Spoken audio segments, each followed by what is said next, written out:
translator. I mentioned before about you have to kind of almost have different modes. You have to have speaking mode and singing mode.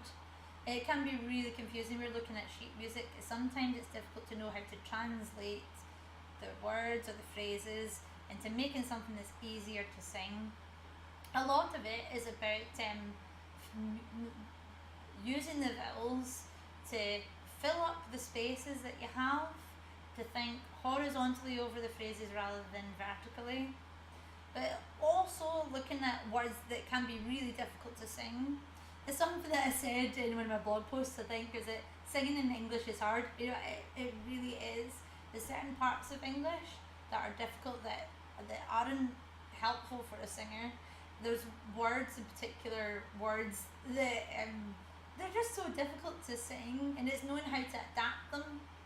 Sometimes when you're singing, guys, it could be one particular word, or it could be a part of a particular word, and it makes you kind of feel like you're gonna kind of fall down a bit if you don't get it right, or it can make your mouth become small. And the problem is that when your mouth becomes small, it wants to stay small, and so the rest of the song you'll be fighting against this small mouth if you don't notice that it's happened. And that happens a lot for singers. It's like one particular way that they've pronounced a certain word or a part of a word has taken you off course for the rest of the song, and it can be very difficult to recover from that.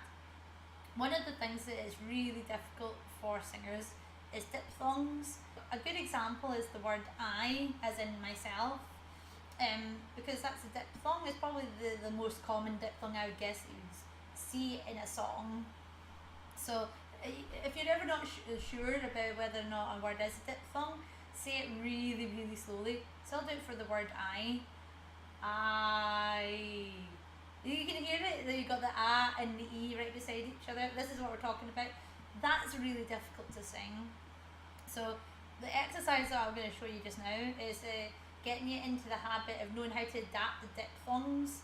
So actually the first thing you should do, folks, before we try this exercise, find a song that you're working on just now, get a printout of the words. Print out the words quite big, and the lines of the words have big spaces between them, so you can put notes like you might want to put notes above the words about which vowel sound you should be saying. You might also want to circle them or underscore them or something. You might want to just put lots of little notes on it and stuff, things to help you remember. So say for instance for the word I, if I just press a note, it's going to be middle C that we're going to do, the C4. So what people usually do when they sing is they sing the word I as if you would speak it. I. Well, I know that's really, really difficult to sing, guys.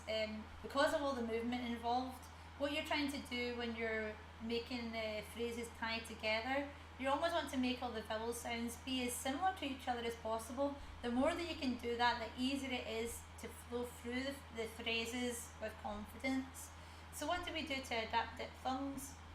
Whichever it is your first vowel that you come across on the word that's a diphthong, you make that the biggest vowel sound, and it lasts the longest. The other ones almost disappear to virtually nothing. So instead of I, for this instance, the first vowel is the A.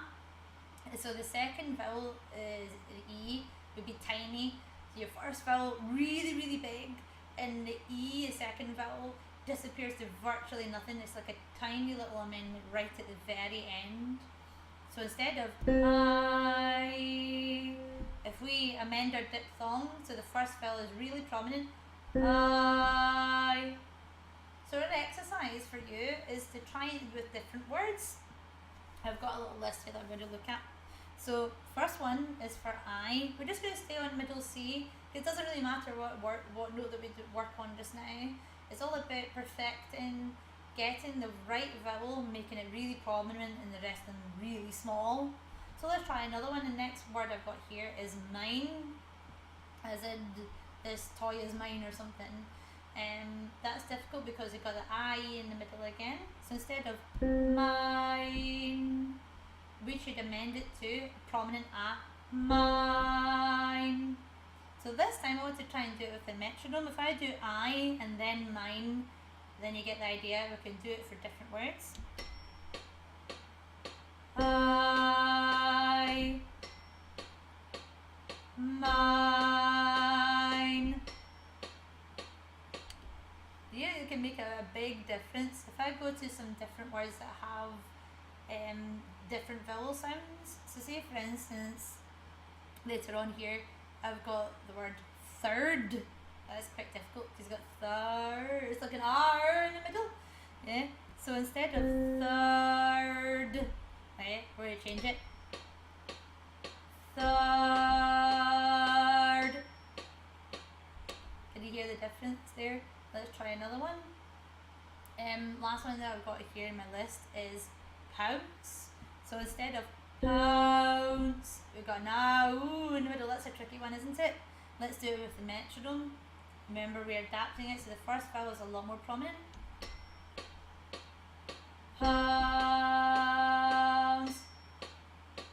And we do the rest of the vowels just before the last beat. But before that exercise, guys, your action step is to practice along with the recordings. So we've got the 4 beats of the diphthong word, and I'd like you to practice with that.